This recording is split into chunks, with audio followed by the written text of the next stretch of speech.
నగుమోము Rakesh alias mechanic Rocky సరిగా చదవట్లేదు అని భావించి తన మెకానిక్ షెడ్డులో పనికి పెట్టేస్తాడు అతని తండ్రి. తర్వాత అతను మంచి మెకానిక్గా పేరు తెచ్చుకుంటాడు. అలాగే తన గరాజ్లో డ్రైవింగ్ క్లాసులు కూడా నిర్వహిస్తూ ఉంటాడు. ఇలాంటి టైంలో రాకీ డ్రైవింగ్ స్కూల్లో డ్రైవింగ్ నేర్చుకోవడానికి వస్తుంది మాయ. ఆమె ఒక ఇన్సూరెన్స్ ఏజెంట్. ఆమెకు డ్రైవింగ్ నేర్పించే క్రమంలో తన ప్రేమ కథ గురించి, కెరీర్ గురించి చెబుతాడు రాకీ. బాగా పలుకుబడి ఉన్న అక్కిరెడ్డి రాకీ మెకానిక్ షెడ్డుపై కన్నేస్తాడు.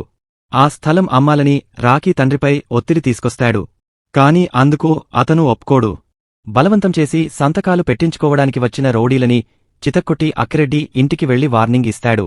తర్వాత రాకీ తండ్రి మరణించాడు అని తెలుసుకుని షెడ్డుని తన పలుకుబడి ఉపయోగించి సీజ్ చేస్తాడు. ఈ క్రమంలో తన షెడ్డు కోసం అక్కిరెడ్డితో ఓ డీల్ కుదుర్చుకుంటాడు రాకీ. తండ్రి గుర్తుగా తన షెడ్డు కావాలని భావించి 50 లక్షలు ఇస్తాను అని చెబుతాడు.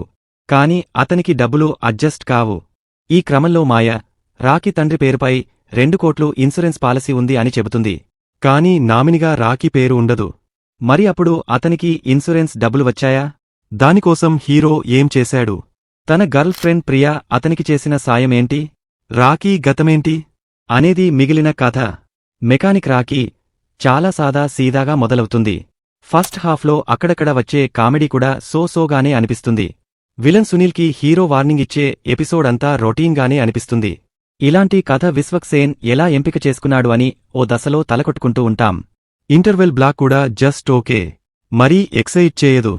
కాని సెకండ్ హాఫ్ కూడా స్టార్టింగ్ పోర్షన్ వీక్ గానే అనిపిస్తుంది. కాని ఆ తర్వాత వచ్చే ట్విస్ట్లు కట్టి పడేస్తాయి. కథనం కూడా వేగం పుంజుకుంటుంది.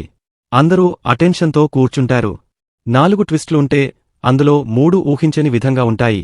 మళ్లీ క్లైమాక్స్ సాగదీసినట్టు ఉన్నా ఓకే అని కన్విన్స్ అయ్యే ఛాన్సుంది.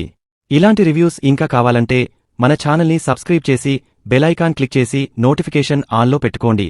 మరొక వీడియోతో మళ్లీ కలుద్దాం.